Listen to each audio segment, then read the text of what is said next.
j'ai, comme je vous disais, une artiste particulière parce que aujourd'hui, je vous présente quelqu'un que vous connaissez déjà, Françoise Falardeau. Bonjour France, ça me fait plaisir de te retrouver après autant de semaines.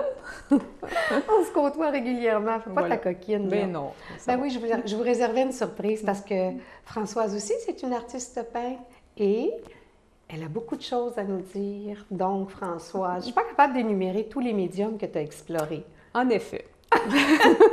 Nomme-nous-les. Comme je disais à notre première émission, je suis très curieuse. Très curieuse, je le sais. Donc, je touche à tout. Oui. Mais dernièrement, j'ai trouvé ce qui me plaît. J'ai trouvé la façon que j'aime travailler. Oui. Je me sens confortable là-dedans. Tu as retrouvé la petite fille qui dort en toi. J'ai retrouvé la petite fille qui dort en moi parce que je peins avec mes doigts. Oui. Oui. Donc, chers téléspectateurs, si vos enfants jouent avec leurs doigts dans la peinture, laissez les faire. Oui, Il y a peut-être des talents qui se cachent derrière eux. Oui. En effet, j'aime beaucoup travailler la peinture avec mes doigts. Tout ça, c'est parce qu'il y a eu une évolution dans ma peinture. Quand j'ai commencé à travailler la peinture à l'huile. J'aimais mélanger les couleurs, je lichais beaucoup les toiles, comme on dit. Okay. C'était très défondu. C'était aussi pas mal dans le détail, je pourrais dire. Ah oui? Oui. Mais avec les doigts? Ben, avec les doigts, non. Les détails, c'est ça. Alors donc, ça a vraiment changé. Mais entre l'huile et l'acrylique, parce que maintenant, je peins avec mes doigts, mais à l'acrylique, oui. il y a eu le pastel. Il y a eu cette période-là aussi où j'ai appris à travailler un petit peu plus spontanément, à enlever un petit peu de détails aussi dans mes toiles. Et le pastel, les puristes du pastel m'ont dit que j'aurais pas dû faire ça, mais j'aimais estomper le pastel avec mes doigts. Oui. Parce que les puristes au pastel ne touchent pas à leur pastel. Mais moi, j'aime toucher la matière, j'aime estomper. Ça te démangeait. Ça me démangeait. Il fallait que je me mette les mains dedans. Donc, quand je suis arrivée à l'acrylique, en fait, il est arrivé un événement dans ma vie que j'aime parler, que j'aime dire pourquoi ça s'est arrivé. Ouais. Pas parce que c'est un événement joyeux, mais ça a été... déterminant. Ça a été déterminant dans ma façon de travailler la peinture. C'est que ma mère est décédée l'année passée, il y a pratiquement 1 an, jour pour jour. Et j'étais déjà inscrite à un atelier de peinture avec Ursula Coffal-Lampron. D'accord. Ursula travaille beaucoup avec ses mains, utilise du papier collage, les pinceaux. En fait, elle laisse passer beaucoup d'émotions dans ses toiles, tout ça. Donc, l'atelier en question était le lundi suivant le décès de ma mère. OK. Là, j'ai dit, bon, la vie n'arrête pas, on continue, on y va. Ah, puis ta maman, elle aurait souhaité ça. Bien, probablement. Aussi. Probablement aussi. Donc, on a regardé Ursula faire sa démonstration, puis là, elle dit, bon, bien maintenant, c'est à votre tour, allez-y. Je m'étais amené une grande toile, grand format. Je suis rentrée dans la peinture avec mes mains et les émotions ont passé dans cette toile-là. C'était ce qu'il y a de mieux qui pouvait t'arriver cette journée-là. Absolument. Pendant toutes ces années-là, parce que ça fait quand même 10 ans que je fais de la peinture. D'accord. Ça a commencé par un passe-temps. Oui. C'est devenu une passion. Et puis maintenant, c'est une deuxième carrière. Wow! Donc, il y a une belle évolution. Oui, absolument. Okay. Pendant ces 10 années-là, naturellement, comme tous les artistes qui débutent, on cherche un petit peu. On a le nœud ici, là. J'allais dans les galeries, je vais au Musée des Beaux-Arts, je regarde les livres, puis là, le nœud est là, puis le nœud est là, puis je dis, Françoise, ça va-tu sortir un jour, ça va-tu sortir? Est-ce que tu vas réussir finalement à passer tes émotions, à t'exprimer? OK. Et c'est arrivé ce soir-là. D'ailleurs, c'est pour ça que dans mes toiles, vous allez peut-être le voir à l'écran. J'aimerais ça qu'on puisse le voir. Sûr. Il y a des petits cœurs un petit peu cachés partout dans mes toiles. C'est justement faire un clin d'œil à ma mère qui avait un problème avec son cœur. Donc, je fais son clin d'œil dans mes toiles. Ah, c'est gentil. Oui. C'est vraiment qu'on parle d'émotion, là. Absolument. Hein? Absolument. Il y a une chose que tu m'as confiée, c'est que ça fait seulement une dizaine d'années, d'après ce que tu nous dis. Oui. Mais tu es tombée dedans quand tu étais petite, là. Oui, aussi. Je pense comme la plupart des artistes, jusqu'à maintenant, tous les artistes qui ont passé ici, souvent, on l'entend dire. J'ai l'impression que je vais répéter un petit peu ce que les autres nous ont dit. C'est pas redondant parce que ça confirme en effet, ça. En effet. C'est sûr que petite, chez nous, on est à 7 enfants. Donc, les cadeaux de Noël, les moyens étaient plus ou moins là. Donc, j'avais des crayons à colorier, j'avais des cartons de couleurs, des livres à colorier. c'était quasiment mes plus beaux cadeaux. Mais c'est ça, J'aimais dessiner, j'aimais colorier. Puis au niveau de la couleur, tu me fais penser à quelque chose aussi, parce que les gens parlent beaucoup de la couleur dans mes toiles. Ils trouvent que je travaille la couleur d'une façon assez particulière. Oui. C'est très lumineux, tout ça. La couleur a tout en fait partie de ma vie aussi, parce que je pensais à ça dernièrement.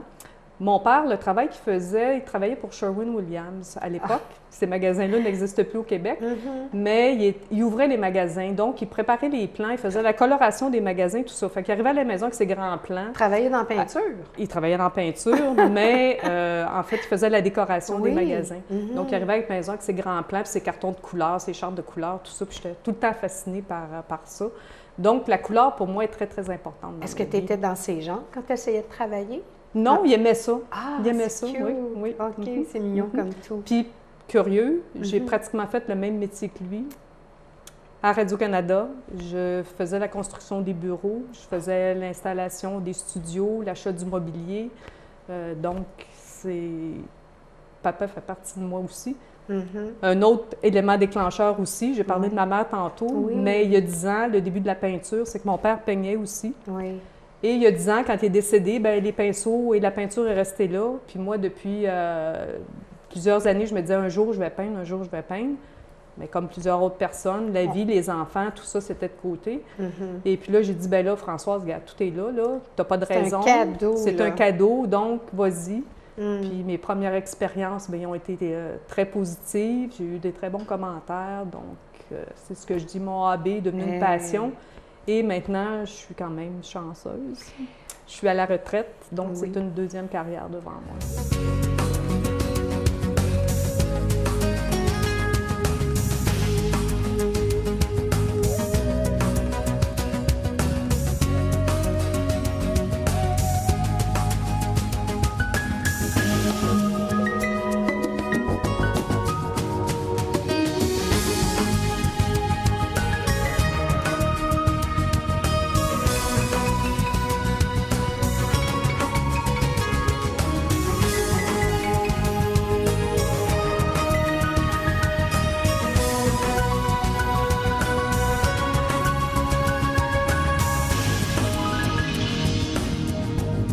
Tu as un peu plus le temps de peindre, mais on est un petit peu occupés, hein, nous? Un petit peu. Je dois dire que Françoise fait aussi beaucoup de bénévolat. Tu t'occupes disons que je m'implique libre. beaucoup au niveau de la culture à Belleuil. J'aime ma ville et Belleuil, je pense, répondent bien aussi à la culture.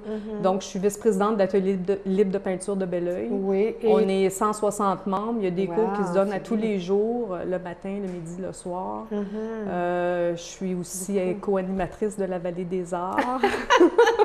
Comme par hasard. Et quelquefois, tu t'impliques. Mais il y a une exposition qui s'en vient, là. J'ai une exposition qui s'en deux, vient, même. oui, avec deux amies à moi, Mary Folgoras et Chantal Bilodeau. D'accord. L'autre jour, je disais en blague, j'ai commencé à peindre, j'ai réussi à traverser la rivière. J'ai exposé à Saint-Hilaire il n'y a pas longtemps. Dans pas long, je traverse le fleuve, donc je m'en vais à Montréal. Oui, c'est une bien exposition ça. à Montréal. Alors, Donc, il me reste l'océan après ça pour m'en aller du côté de l'Europe. on y est presque, on y est presque. On y parce est que presque. tu travailles, tu es tu es très déterminée. Je suis déterminée, puis la peinture m'anime, c'est une passion, puis j'aime aussi le contact des gens. Parce que oui, j'aime être dans mon atelier, j'aime peindre, j'aime être en contact avec ma toile, avec mes mains, tout ça. Oui, mais tu enseignes Mais- aussi. Tu le montres aux gens. J'ai quelques personnes qui Ouais. viennent me voir, disons, D'accord.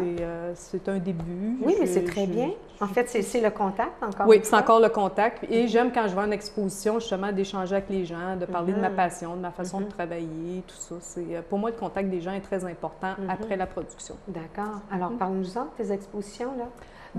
En fait, oui, si tu veux bien. Bien, il y en a 3 qui s'en viennent. Il y a OK. mi-novembre à Montréal, à la galerie Ars Longas. Excuse-moi, répète. La galerie Ars Longas, je ne sais pas, je le prononce comme il faut. D'accord. Non, c'est bien, au moins qu'on l'ait répété. Oui. À la fin novembre, c'est à Otterburn Park. Avec les artistes d'Otterburn Park et des artistes invités. Donc, je fais partie d'une de leurs invités. D'accord. Et au début décembre, la couleur contre la douleur, les petits formats 10-10 au coût de 100 pour la levée de fonds pour les maisons des femmes violentées. Oui, alors donc on avait eu dans une émission précédente Gaëtane Dion qui nous a parlé également, qui s'occupe bénévolement de cet événement-là. Donc je fais partie des artistes qui ont été sélectionnés. Qui ont été sélectionnés, qui vont offrir leur toile en vente pour la levée de fonds. Bien, on te souhaite bon succès dans tes événements. En fait, toutes ces informations-là aussi, vous pouvez le voir sur mon site qui est françoisefalardeau.artacademy.com, qui est... que tu tiens à jour. Que je tiens à jour et qui est...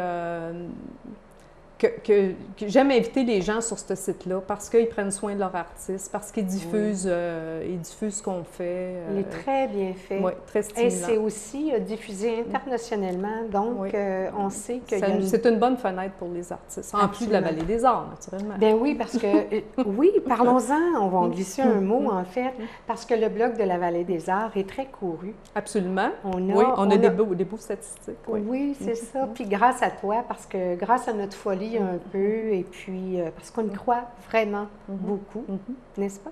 Absolument. Est-ce que tu peux nous glisser un mot sur ton exposition de Montréal? L'exposition de Montréal, on est 3 artistes, en fait. Oh, c'est vrai, tu as raison, tu me fais penser. Qu'est-ce que la caméra peut faire? C'est quoi une animatrice? C'est ça. Allons-y! En fait, notre exposition, on l'a intitulée « Du bout des doigts » parce que les 3 artistes ont peint avec nos doigts.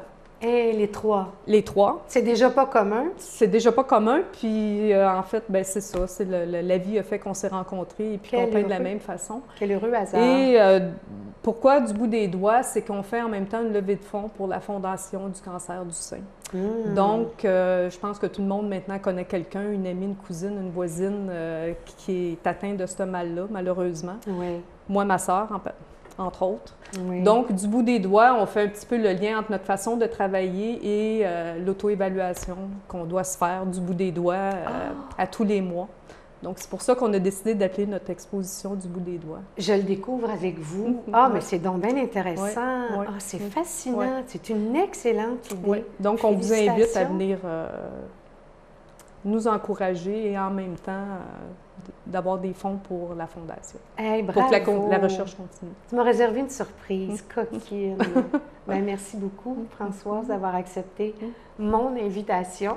Absolument. L'invitation de la Vallée des Arts. Ça sera ton tour sûrement. Peut-être un jour. Peut-être dans quelques semaines. Possible. Alors, merci beaucoup d'avoir été là, Françoise. Merci beaucoup. Ça m'a fait plaisir. Merci. À la prochaine.